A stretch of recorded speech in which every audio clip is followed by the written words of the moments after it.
आकाशवाणी भोपाल से प्रस्तुत है कार्यक्रम आजकल। विषय है जीएसटी में सुधार, समृद्ध होंगे किसान। आलेख श्री शिवराज सिंह चौहान। आप केंद्रीय कृषि, किसान कल्याण और ग्रामीण विकास मंत्री हैं।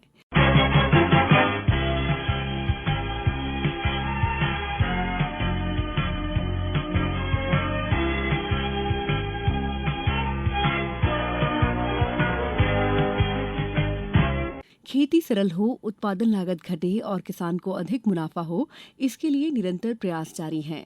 अन्नदाताओं का जीवन बदलना और कृषि को विकसित बनाना प्रधानमंत्री श्री मोदी का लक्ष्य भी है और संकल्प भी। हाल ही में जीएसटी परिषद द्वारा किए गए संशोधन किसान हितैषी सोच को दर्शाते हैं।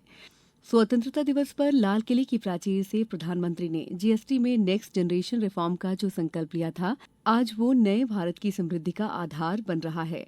देश की आम जनता और किसानों के हित को सर्वोच्च प्राथमिकता देते हुए जीएसटी दरों में जो व्यापक सुधार किए गए, वे कृषि व्यवस्था को गति और किसानों को प्रगति देने वाले हैं। इन सुधारों से देश के 10 करोड़ से अधिक सीमांत किसानों को सीधा लाभ पहुंचेगा। पहले जहां कृषि उपकरणों पर 18% तक जीएसटी देना पड़ता था, वहीं अब ये दर घटकर केवल 5% रह गई है। इसका मतलब ये है कि हर किसान को हजारों रुपए की सीधी बचत होगी। यदि कोई किसान 35 हार्स पावर का ट्रैक्टर खरीदता है तो लगभग 41,000 की बचत होगी। 45 एचपी ट्रैक्टर पर करीब 45,000 और 50 एचपी ट्रैक्टर पर करीब 53,000 रुपए की सीधी बचत होगी। बड़े 75 एचपी ट्रैक्टर पर लगभग 63,000 रुपए का लाभ होगा। ट्रैक्टर ही नहीं, पावर टिलर पर करीब 12,000, धान रोपण यंत्र पर करीब 14,000 रुपए की राहत मिलेगी। पावर वीडर और सीड ड्रिल जैसे उपकरणों पर भी 5 से 10,000 रुपए तक की बचत होगी। जीएसटी सुधारों से जुताई और बुआई की बड़ी मशीनें भी किसानों को सस्ते में उपलब्ध हो सकेंगी।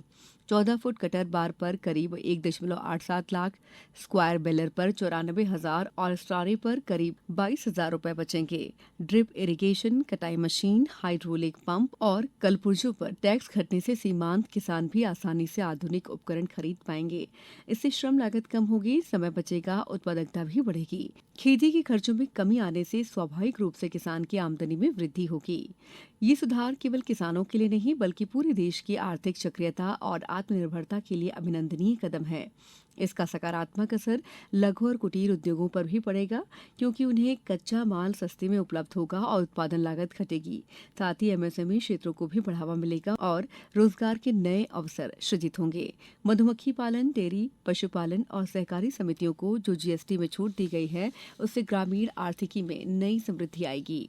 जब किसानों के खर्च कम होंगे, उनकी आय बढ़ेगी, तो वे अपनी जीवन शैली, शिक्षा, स्वास्थ्य पर अधिक निवेश कर सकेंगे, जिससे जीवन का चौमुखी विकास संभव होगा।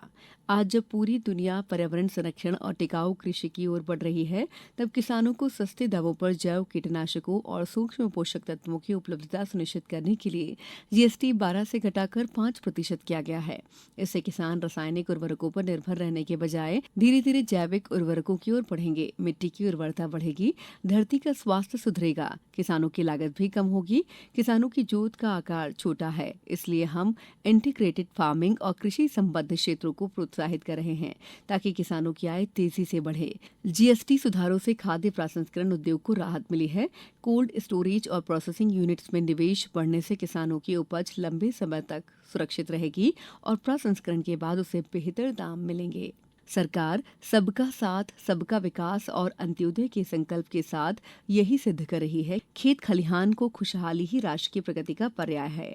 अब की बार पूरा देश स्वदेशी से समृद्धि के संकल्प के साथ दिवाली मनाएगा। घर घर स्वावलंबन के दीप जलेंगे, कुटीर उद्योगों से जय स्वदेशी का मंगल स्वर गूंजेगा और प्रधानमंत्री मोदी के नेतृत्व में हमारे किसान विकसित भारत के संकल्प को सिद्ध करेंगे। कार्यक्रम आजकल में इतना ही। नमस्कार।